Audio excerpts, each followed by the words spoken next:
Arian Foster, David Johnson, Puka Nacua, Kyron Williams, and Amon-Ra St. Brown were waiver wire pickups in their respective seasons when they absolutely popped off and helped you win fantasy football championships of the past. But today I'm bringing in 10 plus players that you must be stashing at the end of your bench to make sure you have that upside heading into week 1 to help you win your fantasy football championship. If you like fantasy football, hit that like and subscribe button down below as we are on the way to 1,000 subscribers here on the new 4for4 Fantasy Football YouTube channel.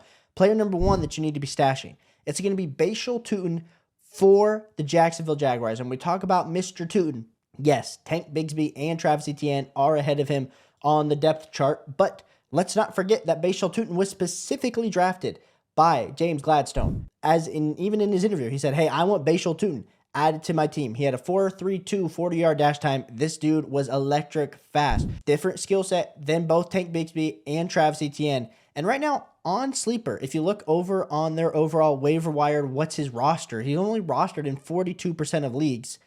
I understand not a lot of people are excited about him at this current moment, but I think Bhayshul Tuten, with this specific Jacksonville Jaguars offense, taking a new step under Liam Cohen. Of course, you got Travis Hunter, Brian Thomas Jr. on the outside. We're hoping Trevor Lawrence takes that next step. Bhayshul Tuten's a guy that I want to be stashing at the end of my bench, and he made the first player that I was like, if I have to stash somebody, I want it to be Bhayshul Tuten. Definitely be stashing Bhayshul Tuten heading into 2025 fantasy football.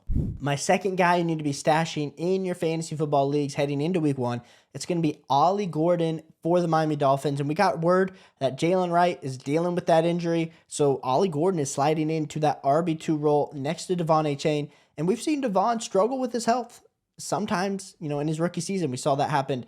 And we like to also see that when you're talking about Mike McDaniel and this Miami Dolphins offense, they like to use 2 backs. And Ollie Gordon, for as much as, yes, he didn't get the draft capital that we would hope for, if you actually look at his season, not last season, but his sophomore season at Oklahoma State, we were talking about Ollie Gordon maybe as the RB1 of this year's class. Now, did that end up panning out? No. Only had 308 rushing yards in the 13 games, 4 total touchdowns. So he kind of got drafted based on that overall 2023 season.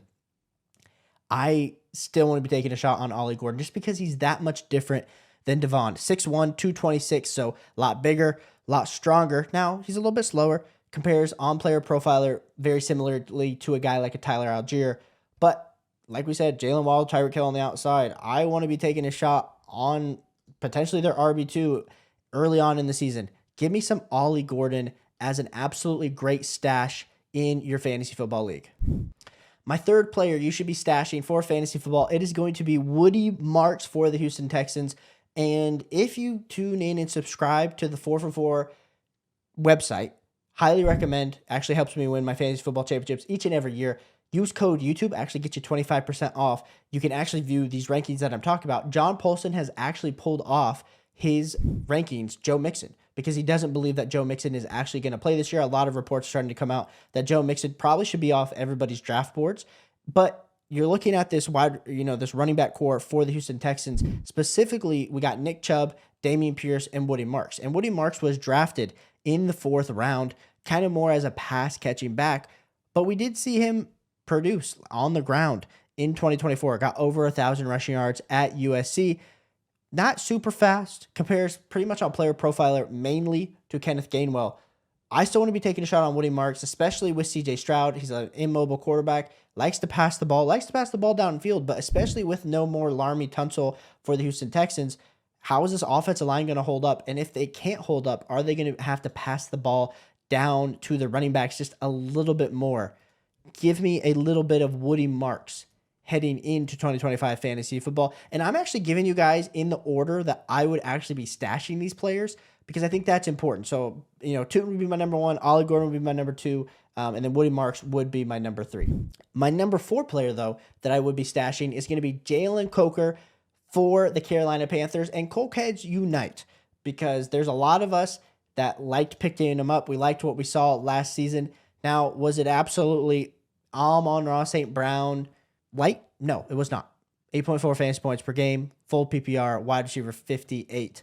But right now on Sleeper, My man is only 17% rostered, and that should be going way up here over the next week and a half as people are drafting, as people are picking him up off of waivers. Main reason is we see Adam Thielen get traded to the Carolina Panthers, which 100% means that Jalen Coker is sliding in to that overall slot wide receiver 3 position for the Carolina Panthers, and that's going to be valuable, especially if we see Bryce Young take that step in year 3, especially if we see Ted McMillan absolutely be dominant alpha X type wide receiver. That's only going to benefit a guy like Jalen Coker out of the slot. So definitely be targeting some Jalen Coker as your 4th mustache player.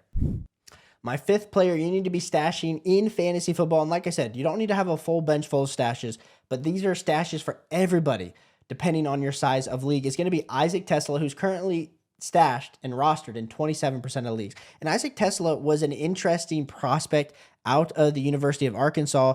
Really not a lot that you would kind of look at, but Brett Holmes saw enough as he was 6'4", 214 type prospect to draft him in the early part of the 3rd round.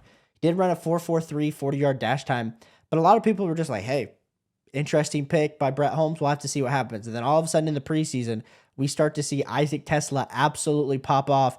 And I think a lot of people are starting to say, if something were to happen to JMO, there's a chance that Isaac Teslaa could have some fantasy football value in this Detroit Lions team this season. Like I said, 27% rostered. We're kind of going out on a limb here, kind of getting that rookie fever when we're talking about Isaac Teslaa, but especially depending on your team build. If you went heavy RB, robust RB, and you need to be taking some shots at wide receiver, especially in that 4th, 5th, 6th round, and then you get to the end, round 12, 13, you need to take another shot on a wide receiver.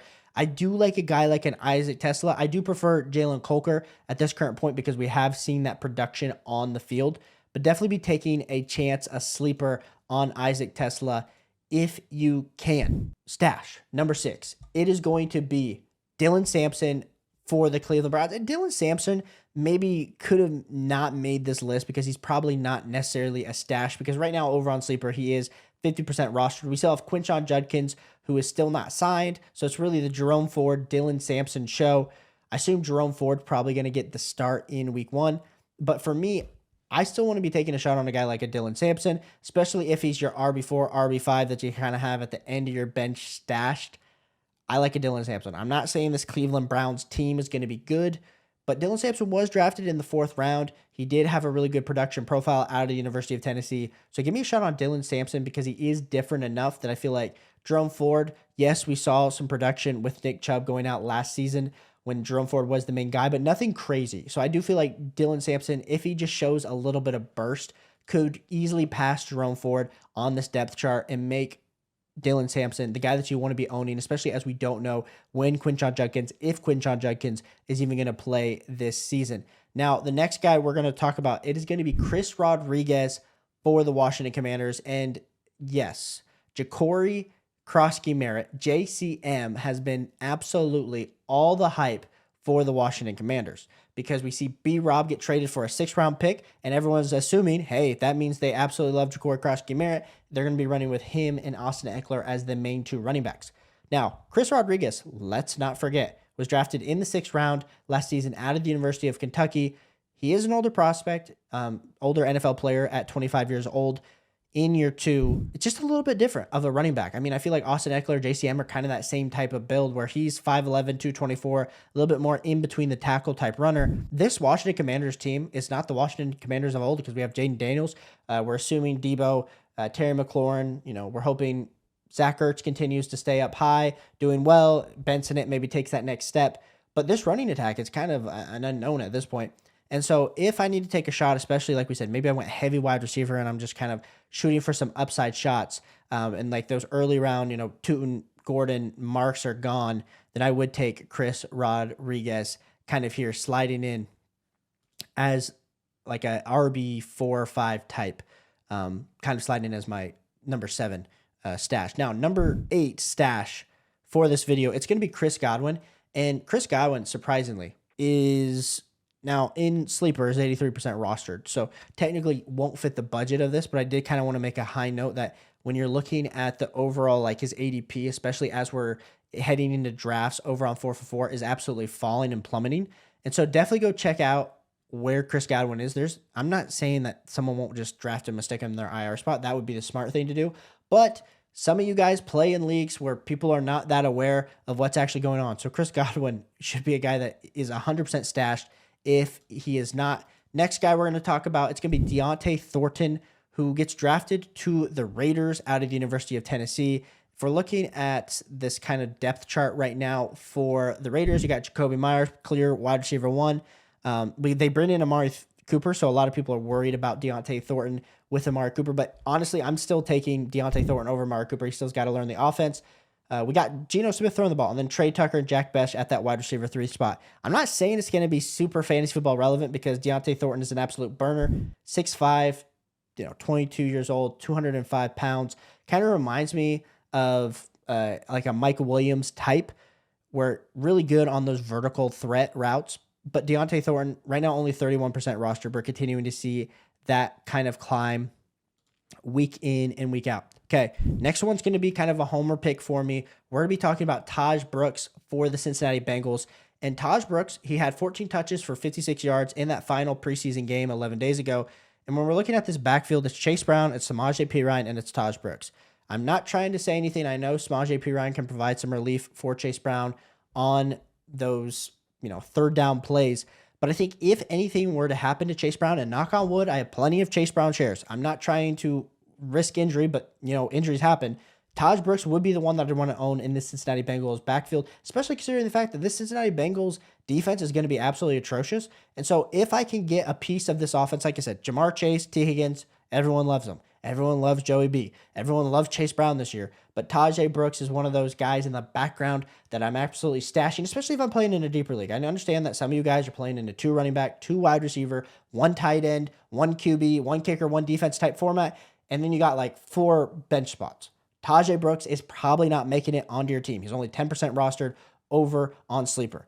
But if you can get Tahj Brooks because you're playing in a deeper league, a little bit more competitive league, that's a guy that I want to stash, especially if these guys that I mentioned ahead of him are taken. Now, we're going to give you one bonus one this week because, like I said, we're going to be giving you guys these kind of stashes on Saturdays going forward. It's going to be Kyle Malungai for the Bears. And Mr. Malungai is playing for a team that, honestly, has a lot of mouths to feed. Between Rome Odunze, DJ Moore, Luther Burden, Colston Loveland, still got Cole Kmet on the team as well. Can Caleb Williams take this next step with Ben Johnson? That's a whole nother question. But when you're looking at the running back position, it's literally DeAndre Swift, Roschon Johnson, Kyle Malungai. We've seen nothing from Roschon Johnson when he's gotten into the game in the previous years. So if I am going to take a bet on somebody behind DeAndre Swift, it is going to be Kyle Malungai. He's 12% rostered over on Sleeper. Definitely check him out if you're playing in a super, super deep league. But these are guys to just keep your mind on, even if you don't have room. Keep your eye on these guys. 100% somebody that you should be adding to your team depending on your roster. But if you like fantasy football, hit that like, subscribe button. We are answering every start-sit question for week 1. Down below, we're going to be live streaming on Wednesday of this week. So super excited to get you guys a championship in 2025. We will catch you guys on the next one. Peace.